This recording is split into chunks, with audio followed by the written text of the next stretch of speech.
जब मैं ये कहती हूँ तो मुझे अक्सर अपमान मिलता है, लेकिन फेलिक्स मेरा बॉयफ्रेंड बुरा आदमी नहीं है, या फिर मुझे कहना चाहिए नहीं था। वो हमेशा से ही एक खुशमिजाज इंसान रहा है जो हमेशा दूसरों की मदद करने के लिए तैयार रहता था, लेकिन उसके आसपास के लोगों ने उसे खराब कर दिया और कुछ ही हफ्तों के अंदर अंदर जिससे मैं प्यार करती थी मैंने उसे तबाह होते हुए देखा। ये सब उस दिन शुरू हुआ जिस दिन वो अपना सपना पूरा करने जा रहा था, जस्टिन बीबर से मिलने। वो उठते बैठते खाते पीते बस जस्टिन बीबर के बारे में ही सोचता रहता था। उसके गानों ने फेलिक्स को उसके बुरे वक्त से बाहर निकाला था और तभी से वो उसकी जिंदगी का एक बहुत अहम हिस्सा बन गया, और इस हद तक कि हमारे 1 साल के बेटे का नाम भी उसने जस्टिन ही रखा। उस दिन जस्टिन बीबर हमारे ही शहर में था। फेलिक्स ने उसे ढूंढने के लिए बहुत खोज की, और ये सब सिर्फ अपने आइडल के साथ एक फोटो लेने के लिए। मुझे आज भी याद है कि उसने किस तरह उस दिन छुट्टी ली थी, और जब मैं काम पर जा रही थी तो मैं उसके चेहरे की खुशी और उसकी आंखों में वो चमक देख सकती थी। फेलिक्स ने ना सिर्फ अपने आइडल के साथ फोटो खिंचवाने का मौका खो दिया, बल्कि उसके अस्वीकार की वीडियो वायरल हो गई। उस रात वो मुझसे भी लेट घर पर आया, वो भी रोता हुआ। उसने खुद को अपने कमरे में बंद कर लिया और किसी से भी बात करने, यहाँ तक कि खाने के लिए भी मना कर दिया। अगले कुछ दिनों तक मैंने उसे जितना हो सकता था उतना सपोर्ट करने की कोशिश की, लेकिन उससे कोई फर्क नहीं पड़ा। ऐसा लग रहा था कि मैं पूरी दुनिया से अकेली लड़ रही हूँ। मुझे अपनी एक सहेली से पता चला कि उसके साथ काम कर रहे लोगों ने वो वीडियो देखा था जिसमें उसे रिजेक्ट किया गया था, और बजाय इसके कि वो उसका हौसला बढ़ाते, उन लोगों ने फेलिक्स का मजाक बनाया। जस्टिन बीबर के फैंस भी फेलिक्स का अपमान कर रहे थे, क्योंकि उन्हें लगा कि ये सब उनके आइडल को नीचा दिखाने की एक चाल है।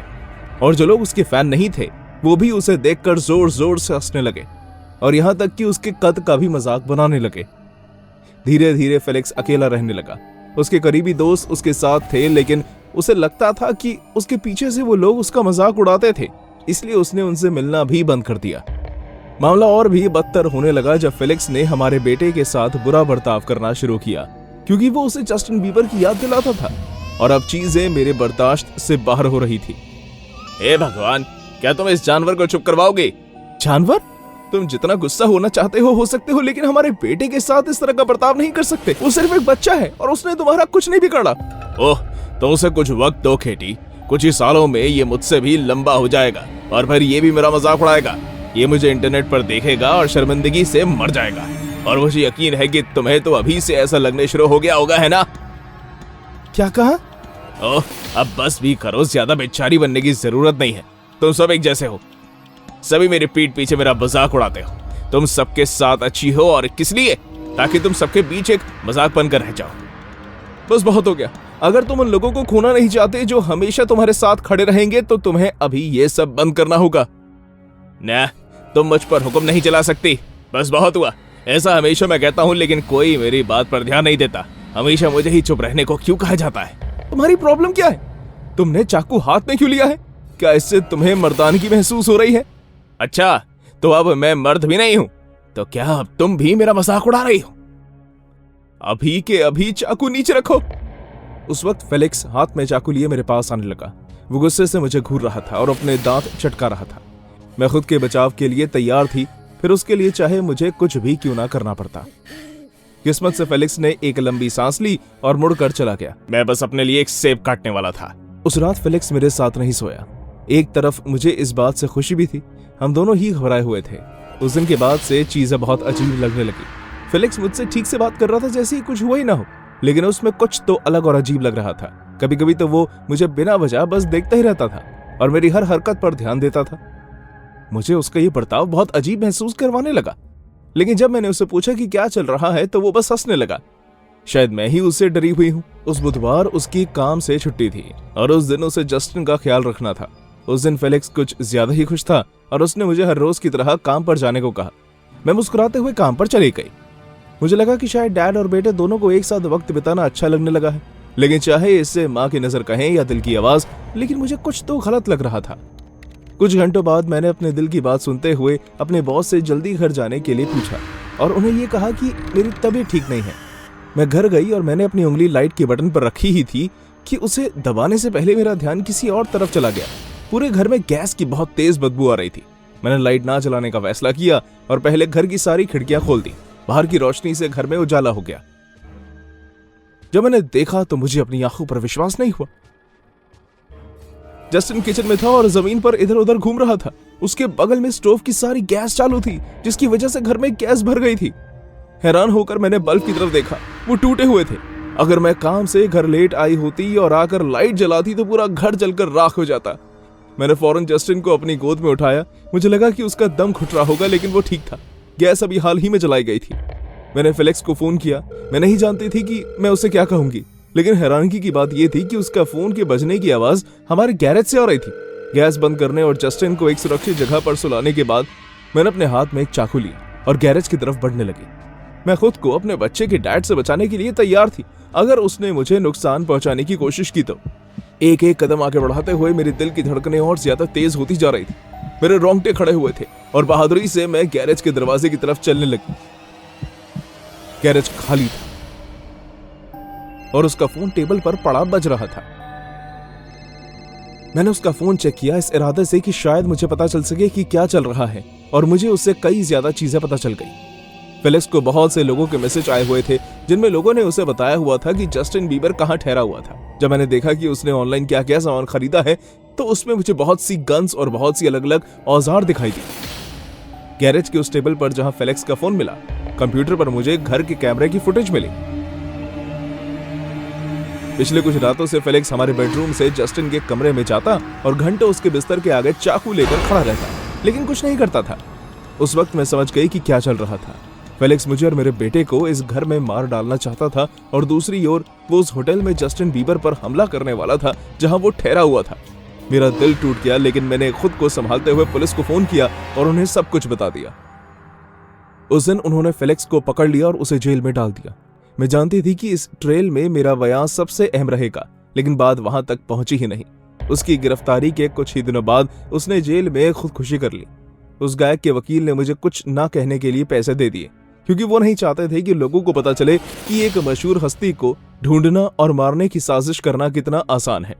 मैं अपने बेटे को एक बेहतर भविष्य देना चाहती थी, इसलिए मैंने वो पैसे स्वीकार कर लिए और देखते रही कि किस तरह यह हादसा बस एक इंटरनेट की कहानी बनकर रह गया। फेलिक्स को दुनिया भूल चुकी थी। मैं जानती हूँ कि वो एक अच्छा इंसान था, लेकिन समाज ने उसे शैतान बना दिया था। अगर आपका कोई चाहने वाला है जिसके साथ भेदभाव हो रहा है और वो एक मुश्किल दौर से गुजर रहा है, तो उसे जितना हो सके उतना सपोर्ट कीजिएगा, क्योंकि आप नहीं जानते कि जब वो चला जाएगा आप उसे कितना याद करेंगे। मेरी बहन जस्टिन बीबर की बहुत बड़ी फैन है, इतनी बड़ी कि उसके लिए उसका प्यार एक बार अपनी चरम सीमा तक पहुंच गया था। शनिवार की हर रात को हम मॉल में जाकर घूमते और मस्ती करते थे। मैं अपने कमरे में बैठी थी जब शर्ली मेरे पास भागते हुए आई। मॉली, हमें अभी इस वक्त मॉल जाना होगा। क्या आज? लेकिन आज तो मंडे है। ट्रेवर का फोन आया था, उसने बताया कि उसने जस्टिन और हेली को गेमिंग जोन में देखा है। क्या वाकई? कम ऑन, जल्दी करो, तुम्हें मुझे वहां ले जाना ही होगा अभी। मैं उत्साह के मारे उसका चेहरा लाल होते हुए देख सकती थी। मैंने जल्दी से कपड़े बदले और कार में बैठकर निकल गई। जब हम मॉल पहुंचे तो हम उम्मीद कर रहे थे कि वहां काफी भीड़ होगी, लेकिन ऐसा लग रहा था जैसे उसके वहां होने की खबर काफी कम लोगों को थी। शर्ली भागते हुए दूसरी मंजिल पर बने गेमिंग जोन की तरफ भागी और मैं उसके पीछे पीछे। उसका दोस्त जोन के बाहर खड़े होकर उसका बेसब्री से इंतजार कर रहा था। जैसे ही उसने शर्ली को आते हुए देखा, वो मुस्कुराया। तुम्हें आने में इतनी देर कैसे लग गई? वो अंदर ही है, चलो। हम तीनों अंदर गए और हमने 6-7 लोगों को ग्रुप के कोने में खड़े कुछ देखते हुए देखा। उन्हें धक्का देते हुए शर्ली आगे गई और उसने जस्टिन बीबर और हेली को एक जैसी गेम खेलते हुए देखा। मैं समझ गई कि वो दोनों एक दूसरे के साथ मुकाबला कर रहे हैं और सभी लोग ये देखने के लिए उत्साहित थे कि कौन किसको हराएगा। मैं शर्त लगा सकती हूँ कि तुम मुझे हरा नहीं सकते, हेली ने हंसते हुए कहा। हालांकि ये बात उसने मजाक में कही थी, लेकिन जस्टिन गेम में कुछ ज्यादा ही गंभीर था। उसके चेहरे के भाव तंग होते जा रहे थे, क्योंकि वो गेम में सबसे ज्यादा स्कोर करने की बहुत कोशिश कर रहा था। शर्ली मेरे साथ खड़ी थी, वो बहुत जोश में थी और उसने कहा, जब वो जीत जाएगा तो मैं उसके साथ सेल्फी लूंगी। तुम्हें यकीन है कि वो जीतेगा? बेशक, वो सबसे बेस्ट है, हेली उसे कभी हरा नहीं पाएगी। और अगर उसने हरा दिया तो? पागलों वाली बातें मत करो ट्रेवर, जेबी का कोई मुकाबला नहीं। अब तुम चुप रहो और उसे ध्यान लगाने दो। जैसे उसे हमारा सपोर्ट करने ना करने से कोई फर्क पड़ता है। हम उन दोनों को एक दूसरे से लड़ते हुए देखते रहे। अब खेल अपने आखिरी पड़ाव पर था। सामने स्कोर दिखाई दिए और हम सब ये देखकर हैरान थे कि जस्टिन बीबर हार गया था। जैसे ही वो हारा उसका बर्ताव बिल्कुल बदल गया। एक हारे हुए छोटे बच्चे की तरह चिल्लाने लगा, नहीं, ऐसा नहीं हो सकता, मैं जीत गई।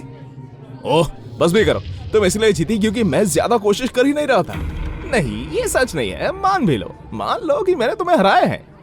जस्टिन और हेली आपस में ही लड़ने लगे और तभी शर्ली के पीछे खड़ी एक लड़की ने अपनी सहेली से कहा, मैंने तुम्हें कहा था कि बेवकूफ जस्टिन हार जाएगा। मुझे तो समझ नहीं आता कि इसके फैंस को ये पसंद क्यों है।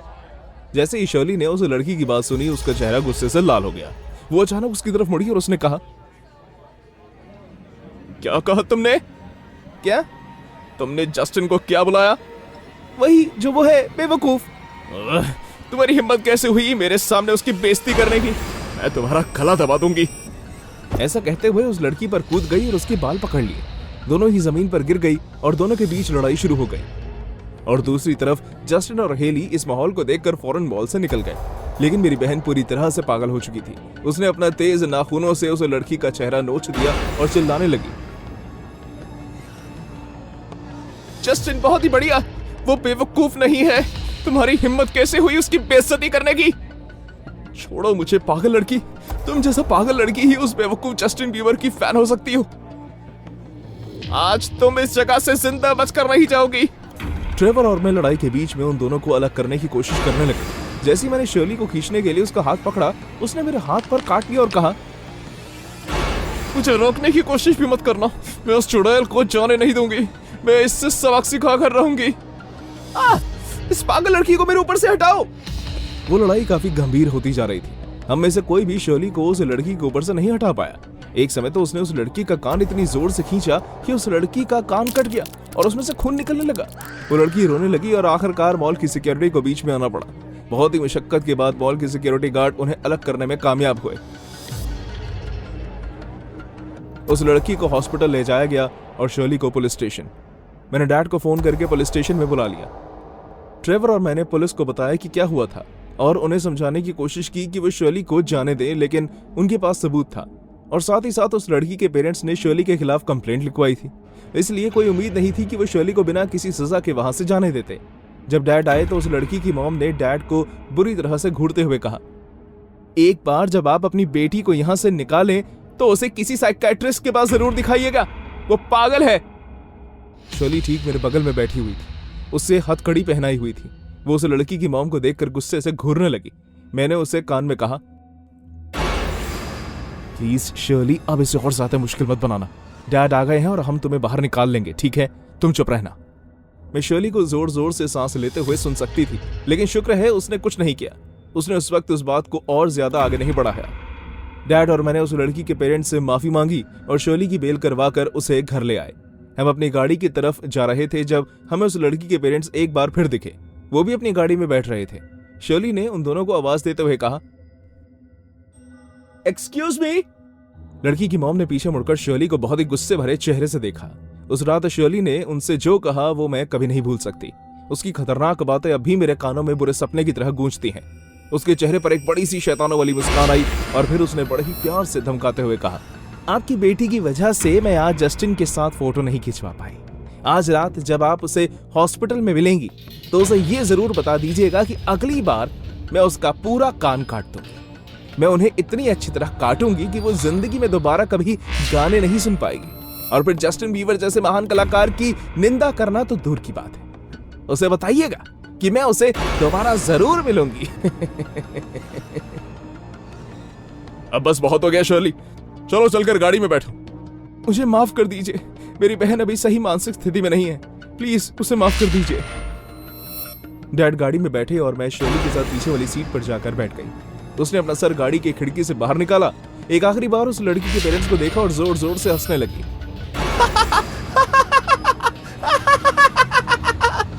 उस लड़की के पेरेंट्स वहां खड़े के खड़े ही रह गए। वो मेरी बहन की बातें सुनकर और उसका बर्ताव देखकर सदमे में थे। अभी शर्ली का ट्रीटमेंट चल रहा है। हम उसे साइकियाट्रिस्ट के पास लेकर गए थे। मुझे लगता है कि अब वो ठीक हो रही है, लेकिन कौन जाने कब क्या हो जाए। टॉक्सिक फैंस आजकल हर जगह पर है। मुझे यकीन है कि आपने अपने बचपन में ऐसे फैसले लिए होंगे या ऐसी चीजें की होंगी जिसका आपको अब पछतावा होता है। कुछ ज्यादा या कुछ कम, लेकिन आपको हमेशा वो एक गलती दर्दनाक तरीके से याद रहती है। मेरे केस में जो हुआ वो जस्टिन बीबर के इर्द गिर्द ही है। जब मैं एक टीनेजर थी तो मुझे उसका म्यूजिक बहुत पसंद था। मैं हमेशा उसके गाने गाती रहती थी क्योंकि मुझे वो बहुत अच्छे लगते थे। मेरा कमरा जस्टिन बीबर के पोस्टर से भरा हुआ था, यहाँ तक कि मेरे पास एक टी शर्ट भी थी जिस पर जस्टिन बीबर की तस्वीर बनी हुई है।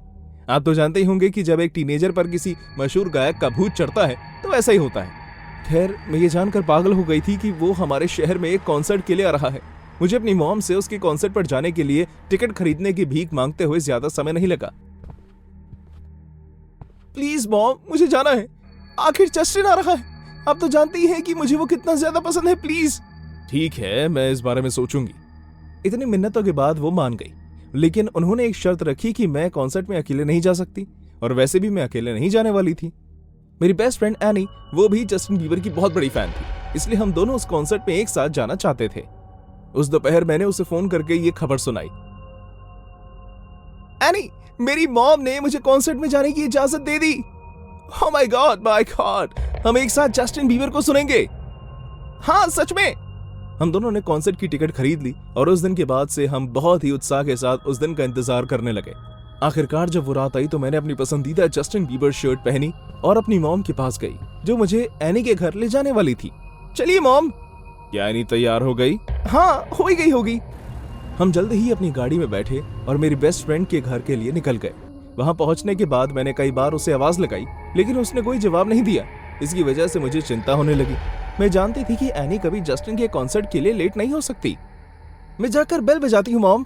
मैंने जैसा कहा वैसा ही किया और जल्द मुझे दरवाजे की तरफ किसी के भागने की आवाज आने लगी। जब उसने दरवाजा खोला तो मैंने उसे देखा। मुझे यकीन नहीं हो रहा था कि वो एनी थी। मुझे माफ करना ऐश, मेरे मेकअप ने जरूरत से ज्यादा ही वक्त लगा लिया। सबसे ज्यादा अजीब तो ये था कि उसने अपने बाल डाई कर लिए थे, लेकिन वो उस पर बिल्कुल सूट नहीं कर रहे थे। यहाँ तक कि वो रंग उस पर ऐसा लग रहा था जैसे वो बहुत बीमार हो, और उसकी शक्ल मुरझाई हुई थी। उसके ऊपर उसने बहुत सारा मेकअप लगाया हुआ था, इसलिए उसका चेहरा भी अजीब लग रहा था, और उसके कपड़े भी कुछ खास अच्छे नहीं थे। मेरी ही तरह उसने भी जस्टिन की फोटो वाली शर्ट पहनी हुई थी, लेकिन उसने उस पर अपनी भी कलाकारी की थी। उसने उस पर लाल रंग के पेंट से आई लव यू लिखा था, जो शायद जल्दबाजी में लिखा था, इसलिए साफ नहीं था। ऐश? हाँ, कोई बात नहीं एनी, चलो चले। जब मेरी मॉम ने एनी को देखा तो उनके चेहरे पर भी हैरानगी वाले भाव आ गए और उन्हें उसके लिए चिंता भी होने लगी, लेकिन उन्होंने उसकी तरफ देखना बंद कर दिया और गाड़ी चलाने लगी। कैसी हो एनी? तुमने तो अपना मेकओवर ही कर लिया। हाँ, अच्छी लग रही हूं ना मैं? मुझे लगता है कि ब्लॉन्ड बाल मुझ पर ज्यादा अच्छे लगते हैं, बिल्कुल जस्टिन की तरह। जैसे ही मेरी सहेली ने ऐसा कहा, मैंने मुड़कर उसकी तरफ देखा। उसकी अजीब सी मुस्कान जो उसकी लाल लिपस्टिक की वजह से उभर कर आ रही थी, उससे मुझे डर लगने लगा। हमें उस जगह तक पहुंचने में ज्यादा वक्त नहीं लगा। वहां पहुंचने के बाद मेरी मॉम ने गाड़ी पार्क की और हम बाहर निकल गए। शुक्रिया मॉम। मजे करना, और अगर कोई भी बात हो गई तो मुझे फोन करना मत भूलना। हाँ पक्का, बाद में मिलते हैं। अचानक एनी ने मेरा हाथ पकड़ा और जल्दी जल्दी चलने लगी। एनी रुको, तुम इतनी देर क्यों लगा रही हो? अगर तुम्हारी वजह से मैं जस्टिन को नहीं देख पाई ना तो। एक मिनट, क्या कहा? तुम इसे उतनी गंभीरता से नहीं ले रही जितना तुम्हें लेना चाहिए। हम यहाँ इसलिए एक साथ आए हैं क्योंकि हम दोनों उसके बहुत बड़े फैन हैं, या फिर तुम नहीं हो? तुम्हें देर करने में कोई परेशानी नहीं हो रही? तुम ये क्या कह रही हो? बेशक मुझे है, तुम्हारी वजह से तो हम पता है क्या, भूल जाओ उसे। हम यहाँ एंजॉय करने आए हैं। हाँ, तो इससे ये याद आया, तुम्हें मेरा मेकअप कैसा लग रहा है? पलक झपकते ही मेरी सहेली का बर्ताव बदल गया और मैं पहले से और भी ज्यादा कंफ्यूज हो गई। हाँ ठीक है, मुझे पता है और मुझे यकीन है कि जस्टिन मुझे एक चांस जरूर देगा। चांस? मुझे अपनी सहेली की बातें काफी परेशान कर रही थी, लेकिन फिर भी मैंने सब कुछ भुलाकर कॉन्सर्ट पर ध्यान देने का फैसला किया। सच तो यह है, हालांकि आज मेरे लिए वो रात एक बुरा हादसा था, लेकिन तब मैं बहुत खुश थी। मैंने अपने मनपसंद गायक को सुना और मैं भी एनी की तरह ही जस्टिन को देखकर चिल्लाने और रोने लगी। जब वो आखिरकार खत्म हुआ तो मैं और एनी वहां से बाहर आ गए, लेकिन इससे पहले कि मैं अपनी मॉम को फोन करके हमें लेने के लिए आने को कह पाती, एनी ने मेरा हाथ से फोन छीन लिया। हे, चिल कर यार, क्या तुम जस्टिन को नहीं देखना चाहती? हाँ, चलो उसका पीछा करते हैं। एक बार फिर मेरी सहेली के चेहरे पर वो अजीब मुस्कान आ गई। लेकिन तुम कब से इतनी डरपोक बन गई हो? अगर तुम्हें मेरे साथ नहीं आना तो मैं अकेले चली जाऊंगी। एनी भागने लगी और क्योंकि मैं उसे अकेला नहीं छोड़ना चाहती थी, मैं भी उसके पीछे भागी। जस्टिन बीबर और उसके बॉडीगार्ड्स के पीछे बहुत से लोगों की भीड़ जमा थी। उनमें से कुछ पेपराजी थे जो फोटो ले रहे थे और बाकी सिर्फ फैंस थे, ठीक मेरे और मेरी सहेली की तरह। मुझे धक्का देना बंद करो। किसी तरह मैं और एनी उस भीड़ से निकलकर आगे चले गए और हम उस गायक से बस कुछ ही फीट दूरी पर खड़े थे। हटो रास्ते से। जैसे ही मैंने अपनी आइडल सिंगर को एक बिल्डिंग के बेसमेंट की सीढ़ियों से नीचे जाते हुए देखा, मेरे अंदर बहुत इमोशंस भर आए। मैं अपने आप को संभाल नहीं पाई। मैंने आसपास के लोगों को हटाया और आगे चली गई। जस्टिन, तुम्हारा बहुत बहुत शुक्रिया। मैं यहाँ सिर्फ तुम्हारे लिए आई थी। तुम्हारा बहुत बहुत शुक्रिया, बहुत बहुत शुक्रिया। इस बात से खुश होकर कि उसने मुझे सुन लिया, मैं एनी की तरफ जाने लगी, लेकिन मेरा दिल जैसे धड़कना बंद हो गया जैसे ही मैंने उसे देखा। मुझे नफरत है तुमसे। उसकी आंखों में मेरे लिए नफरत दिख रही थी और उसका चेहरा गुस्से से लाल हो चुका था। अचानक एनी ने मुझे इतनी जोर से धक्का दिया कि मैं जमीन पर गिर गई। क्या तुम चुड़ैल हो? आखिर तुम्हें हो क्या गया एनी? कि तुम क्या कह रही हो? जस्टिन मेरा है, उसे मुझे सुनना चाहिए था, ना कि तुम्हें बदसात कहीं की। मैं थक गई हूँ एनी, क्या तुम पागल हो गई हो? मैं फौरन उठी और अपना बैग लेकर वहां से जाने लगी। मुझे समझ नहीं आ रहा था कि आखिर एनी को हो क्या रहा है, लेकिन अब बस बहुत हो चुका था। हिम्मत भी मत करना। अचानक मुझे अपने सर पर बहुत तेज दर्द होने लगा। वो मेरे बाल खींच रही थी। वो मेरा, समझी तुम? हाँ, सिर्फ मेरा। उस रात वहां जो लोग थे वो मुझे एनी से छुड़वाने में कामयाब हुए, लेकिन फिर भी उसने मेरे सर के कुछ बाल उखाड़ दिए थे। उसके बाद से मैंने एनी से कभी बात नहीं की, लेकिन मेरी मॉम को उससे बात करनी पड़ी। जो उन्होंने मुझे बताया उस हिसाब से वो लड़की जो मेरी बेस्ट फ्रेंड हुआ करती थी, उसे हॉस्पिटल में एडमिट करवाना पड़ा क्योंकि वो जस्टिन बीबर के पीछे इतनी पागल हो चुकी थी कि उसने उसके लिए खुद को भी चोट पहुंचाने की कोशिश की थी।